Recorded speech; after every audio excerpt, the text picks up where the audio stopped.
Okay, we begin.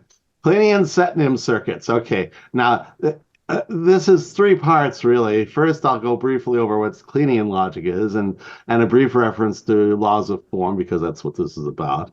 Then from that I go to Kleenean sets, and from that I talk about Kleenean Set-Nim, for which you can define any circuit. Let us proceed. Okay, Kleenean logic, three values, false, true, and intermediate. And it's in between the two. It's truer than false and falser than true. And negation flips false and true and keeps intermediate in the middle. So you get some various rules there. The and or commutative. They have identities, and for true, true for and or for false. False is an attractor for and a true is an attractor for or. And x equals x or x equals x. That's recall. So you get these very simple truth tables. Not flips true and false, and it gives you these three echelons, three chevrons, FFF, I, T, and or gives you true, true, true, I, F. Okay, fine. Simple enough tables. And you can define the usual rule, other connectors with it. It implies is not A or B, if and only if is if and only if, XOR A and B or B and not A, NOR and NAND, majority object A and B or B and C or C and A, and here's its dual equivalent form. And if you plug in, A true C is A or C, A false C is A and C, and A min C, well, that's A I C. So also, there's what I call the upper differential, x or not x, and there's a lower differential, little dx, x and not x. These have simple enough rules. And these have simple enough functions, like here, this, nor and or if and only if, etc. I sent this into the conference, so I'm sure you could all access this in detail if you want. Now, okay, you can define laws of form-like forms, or as I call them, bracket forms, from bracket the space, six, which is looks to look like a reentrant form, and here's what I call the double cross, or what Brown called the void form, but I try to avoid because blank space is confusing. And you can juxtapose forms, and you can bracket them. And so they have the usual rules, commutative and associative. That's implicit. Brown never mentions them, but I think they deserve mentioning. Identity, if you A double cross equals A, mark dominance A, bracket equals bracket, old stuff, and recall A equals A. And if you do that, you get the same tables for Kleenean logic two different ways. So okay, so mark is true, unmarked is false, six is paradox, A, B is A or B, bracket A is not A. Or I can have false and true for bracket and unbracket. Six for paradox, A, B equals A and B, bracket A equals not A. Okay, standard stuff. And you can do bracket logic or form logic in Kleenean. The usual rules as before, a commutative associative. I've mistakenly called this distribution. What's the proper term? Transposition or something like that? I forget. Whatever. It's the distributive law. Occultation, that's A bracket B bracket A bracket equals A. And I have a curious name, differential redominance. Not I or and not A equals I. Whatever. So from these theorems and from the various other theorems, you can deduce the usual laws, De Morgan laws. Commutativity, associativity, and distributes over or distributes over and, identities and attractors, recall, absorption, that's the same as occultation, double negation, bracket A equals A, De Morgan, gives us the whole name of De Morgan law. Okay, not and equals or, not equals or not or equals and not. Okay, and if you just have that, and add all the excluded middle, you get Boolean logic. But if you instead have not I equals I and upper dA equals I or lower dA equals I, that gives you all Kleenean logic. In fact, from these, and I think this is an exercise for the student, that you can define any operator in Kleenean logic as f of t and x, or f of f and not x, or f of I and dx, or f of t, f of f, f of I, or and f of I. And here's its dual form. I call these anchored normal forms because the FFF term. Okay, now because any Kleenean operator can be reduced to this, you can prove by induction that any identities aren't provable identities and vice versa. So you have complete deduction in that sense. You also have a completely complementary form of completion, namely self-reference. That's because Kleenean logic obeys something called, preserves something I call inner order. I is to the left of F and of T and F. Okay. It's an information order. I is less informed than either of these is. And Kleenean functions preserve this inner order. If A is to the left of B, then F of A is to the left of F of B. From this, it follows fairly directly that any system of references of statements referring to each other by Kleenean logic has a fixed point. The reason is simple. You give everything default value I, apply f of that, that turns to the right a bit. And then because f preserves order, then f of I is less than f squared of I, which is less than f cubed of I, and so on, up for n terms. And if f has n terms long, then that's it. It stops up. You can generalize this to infinite systems if you're willing to do infinite transfinite induction and assume ZF or something. So, okay. Kleenean logic is Kleenean logic therefore defies Gödelian completeness. It's complete both in deduction and in self-reference. Therefore, you have to have paradox because otherwise you get a paradox. And the whole point of Kleenean logic is allowing the usual paradoxes, Russell's paradox and so on, to have truth value I, then it's no longer it's no longer fearsome, so to speak. Now, all right, having done that, that's Kleenean logic. Now, Kleenean sets. Basically, I want to have a set there with a comprehension axiom, where any property is a set of X such that X is in P equals P of X. And if you try Russell's paradox, a set of X that is not in X, and X is in R equals X not in X, therefore R in R equals X not, R not in R. But this is just a paradox.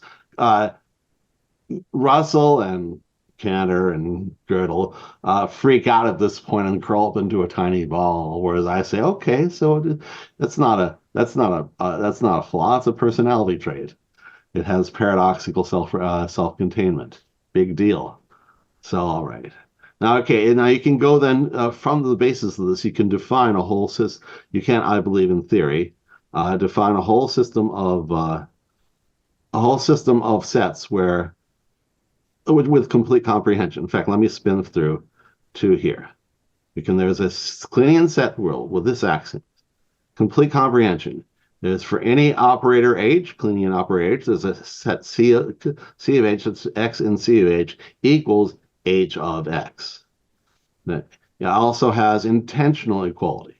A equals B if they're in the same sets. This is a bit different from ZFC where A equals B is the same sets are in them. That's extensional equality. I find that intensional equality is more valued here. It means, and I actually make it as an assumption, that you can have two sets which are, so to speak, synonymous. They have the same elements, but they're not themselves the same. And in fact, in Kleenean set theory, you can have infinity of other sets with the same elements. I also add in, for reasons that I find congenial, countability and Koenig's lemma. Countability. The Kleenean set world contains its own enumeration. Or in other words, because the Cantorian argument fails, it just merely produces a paradox, not an impossibility. Fine. Let there be a counting of the entire set world. This way, the Kleenean world can completely, in the Kleenean set world, the theory of the transfinite is completely dispensable. And in my book, which I'll send to you, they're not there. They're not needed. Go away. We don't need them. They're boring and useless. Who uses LF17? Nobody. That's who. So get rid of it. But what originally attracted to modern logic was compactness. In this version is Koenig's lemma. Any infinite tree with a finite branching is an infinite branch, which is equivalent to saying that any model with any set of statements which has a model for any finite subset has a model for the whole thing. Now, this implies, among other things, countable models of set theory, and it also implies, and this is what attracted me, with a non-standard analysis, legitimate infinitesimal. So that's useful advanced logic. So okay, these four axioms, um, and let's just skip that. Now, because of this, among other things, tertium data retains the paradoxes. Slightly subtler logic allows a transfinitely simpler model. That's called elegance, the sign of a correct theory. Now, one curious fact about these sets is that you can define, for any graph, you can define a set system where epsilon has that graph. So here are three sets, for example, A, B, and C, each of which contains the other two. You simply define them as containing the other two, and also they're not equal. And that's a triangular set. Now, among other things, it has a descending element chain. A contains C, contains B, contains A, etc. So it's not well-founded, but I don't particularly care about well-foundedness. So, okay. So this is the whole system of sets, of Kleenean sets. Now, here we get to the title of this book, of this chapter, Set-Nim circuits. If you start from a well-founded set, no infinite descending element chains exist. So this is just a game Set-Nim. In Set-Nim, the first player chooses an element of a set C, call that C1. Second player chooses an element of C1, call that C2, and so on. If the chain stops, then the player who cannot choose further loses. Call F the set of all sets for which the first player has a winning strategy, and let S be the set of all sets for which the second player has a winning strategy. And they're equals each other's negations. For example, the empty set is an S but not an F, because the first player can't choose and so loses. Is a set containing the empty set? Well, F can choose the empty set, but then S can't go any further, so S loses and F wins, and so on. 3 deep is an S. Here's a more complicated one, which is an F because the first player can choose the empty set. We define a set in F if the second player loses for some of X elements, i.e. some of X elements are not in F. So F is a set of X such that for some S is an X, and Z is not in F. A set is an S if for all Z in X, Z is not in S. So these are complementary definitions, dual definitions, in fact. And if you look at it in terms of brackets, the bracket A, B, C, D, etc. is an F equals A is not an F, or B is not an F, or C is not an F, and so on. A, B, C, D is an F, means A is not an F, and B is not an F, and C is not an F, and so on. So so F treats brackets as a NOR gate, and S treats brackets, no, F reads brackets as a NAND gate, and S reads them as a NOR gate. Now, this ties right back into Brownian logic. If you take the set and you replace the brackets by form brackets, and then the usual rules of Brownian logic applies. And if it reduces to empty, null, it's an F, and it reduces to brackets, an S. So, for example, brackets concerns to mark state, so an S. The set empty set containing empty set, whatever. That corresponds to a form which reduces to null, so it's an F. And we can proceed onwards. So if we have a set A, B, C, D, form a graph set, then that set inclusion statements, A and F, B and F, C and F, D and F, and so on, solve the equations for a logic fixed point. They make a Kleenean circuit based on the graph. So do A and S, B and S, C and S, D and S, and so on. These are the Set-Nim circuits, for example. Here are two sets, A which contains B, B which contains A. Now, if you look at their elements in F, if they're in F, this is a toggle. A and F equals B and not in F, B and F equals A not in F. A toggle, on, off, off, on. And here's the same thing with S, kind of dual complementarity. Here's a singleton set, it contains itself only. That's a buzzer, a paradox. S in F equals S not in F. Now, here we go. To look at this curious system of sets. Its element hood in S looks like this. Its elements hood in F looks like this. This is called the first Brownian modulator. Now, you may recall that Brownian modulator in the beginning, near the end of Laws of Form. That damn tangle of wires got me crazy for decades until I figured out that if you line it up like this, it looks a lot neater and easier to understand. In fact, I look at this, it sort of reminds me of this, a naive image of an atom, 3 circles, wow, wow, wow, whatever. Okay, and it's inside this nice little loop, which is very encouraging. And in fact, you can check out that if you let Z oscillate F, T, F, T, then this output here, Z over 2, oscillates at half that cycle, F, F, T, T. And you can see why, too. Look at here, T and the opposite, T, T. Here, T, opposite, T, T. Here, T and opposite, T, T. And here, T and opposite, T, T. So this whole arrangement of T's and F's turns 1/4 way around every time Z toggles. And so therefore, so you have F, F, T, T shows up at this spot here. So that's how it counts to 2. Now, Luke Kaufman gave me this. Here's a somewhat different system of sets, and which corresponds with containment and FRF yields the Kaufman modulated this or this. And here's what it looks like. I think the previous one looks sort of like a wheel. This one, I don't know, it sort of reminds me of a uterus, actually, with the two with hanging out, the 2 ovaries, whatever. And this too goes through a cycle of 4 and thus counts to 2. You put F, T into Z, and out comes F, F, T, T. It's not as intuitive how this one works. If instead of Kleenean logic you use 4-valued diamond logic, you can turn it into another cycle with a very interesting rotation. A little bit jerkier. But so this too counts to 2. Now, all right, so therefore, now if you take any computer whatsoever, draw a circuit diagram in, let's say, all NANDs or in all NORs, has to be consistent with that, but whatever. And any such a circuit is a Set-Nim circuit for a corresponding system of Kleenean sets. You draw a circuit, you draw it as that as a graph, rewrite that graph as a system of sets, and their Nim properties emulate the computer. So, therefore, the Kleenean set world contains every computer. It doesn't contain, or it doesn't need to contain, any higher ordinals, which are useless, but it does contain these extremely useful computers that you and I right now are talking about.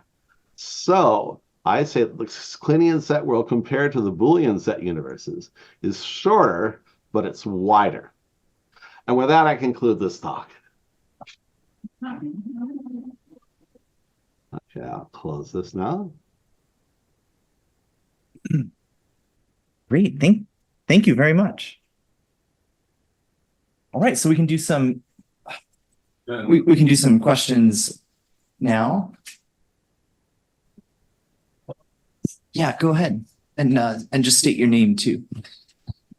Hey there, my name is Adam. I have a question. You stated that your circuit graph is pretty much a computer, but this would require a formal proof that it's a Turing machine. Did you attempt to go there? Well, since you could write any circuit as a graph, and any graph, can you hear me? Oh dear. Yeah, we can hear you. Okay, it seems to have suddenly gone offline. Here we go. Yeah, you can draw any computer as a graph, and then you can recast that graph as a system of sets, and then that system of sets has its Set-Nim property, and it's the computer. Okay, in other books, what I've done is I was able to sort of lay out those modulators in a line, and that enables you to shuttle i's and j's back and forth, and that plus some a finite state machine will give you everything you need to make a Turing machine. But you don't have to go. I'm sorry? Oh, we have another question. Are you ready? Yes. This is Lori. So we may not curl up in a ball anymore at Gödelian paradox, but if we are able to define things that are computers, we might want to examine what are the properties of those graphs where a computation enters into an oscillation state and therefore is not halting. We certainly would like to consider which computations are halting and which are not, and if it can be a case of whether it not enters into one of these oscillatory subgraphs, then that might be an interesting thing to consider. Interesting point. I mean, it is. This is merely a translation, so to speak. It's turns the languages of circuitry into the language of sets and vice versa. So they're the same thing. And I don't know if this would create any fundamentally different algorithms. I mean, if you can prove that a circuit oscillates, then you certainly can prove that a Set-Nim circuit oscillates, because it's the same thing.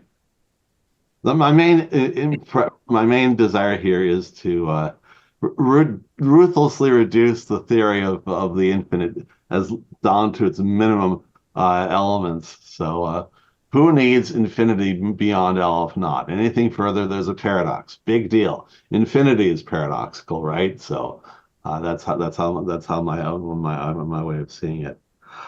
In one of my books, I'm sorry. Oh, very nice. And finish your thought. Sorry, but Art has a question after that. Okay.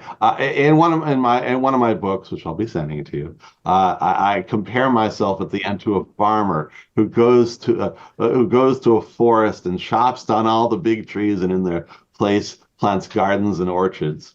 From an uncountable point of view, I'm an ecological disaster, but from a countable point of view, I'm a provider. Hilarious. Nathaniel, this is Art Collins. Two quick questions. First, you were going a little fast, so I may have missed this, but you seem to have switched over from 6 to I, representing the third value. Was that a significant difference or just a switch? And then the second question is, how would you characterize the difference between this system and the Varela system? Calculus for self-reference. Okay. 6 and I, again, just notation. I is for truth values, F, I, and T, okay? And with the usual and or and squiggly line for not. And 6 is for Brownian. So there's brackets, there's 6, and there's double brackets. And so, I mean, it's just the same thing written in different languages. If you add a second paradox, which I write as 9, then you can get Varela's system of self-reference. And by the way, I'm deeply grateful to Varela and Lou Kaufman for introducing me to Varela's system, because it's got me unstuck from Boolean. So, and when I want to write it not as forms but as logical operators, it's true, false, I, and J.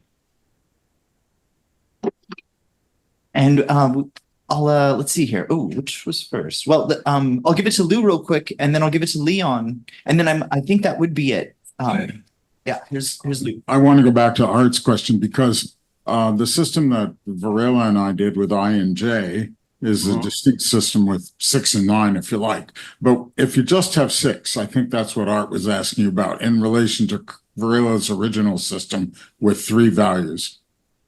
How is that related to the Kleenean system? That was what he was asking, I think. Yeah. Well, I'm going to put it this way. 3-valued Kleenean logic, 3-valued Kleenean forms, whatever. They're a sublogic of diamond logic. So there's true, false, I, and J is Varela's system. And there's true, false, and I is the Kleenean subsystem. It's a sublogic is all. And that, incidentally, is why why the Varela system solves all the self-reference problems, Gödel, Cantor, and so on, that Kleene does, but also does a little bit more. So that's what that is. Well, Leon Conrad here. I just wanted to make a comment that anyone watching and anyone who wants to use the laws of form notation rather than sixes or nines or square brackets can do. There's a link on the website, LoF24.com, which takes you to a page where all the known parsers and things to date have been posted up. You can explore them. Some work in particular ways, some work in different ways. You will have to find the ones that work for you, but you can do more than you used to be able to do with the notation. Good. I use the 6 and 9 in brackets because you can do that with a typewriter, one-dimensionally, basically. Whereas Brown's notation requires you use actual graphics, and even he shortcuts because he doesn't box it in. He does a kind of a right angle and sort of hints at the rest of it, of the form. But yeah, so like I say, these are all, as far as I'm concerned, equivalent, synonymous versions, and they're useful in certain ways. Some are useful in some ways, and some of the synonyms are useful in others. All right. Well, thank you. Let's thank Nathaniel again. Pleasure to be here, although only virtually.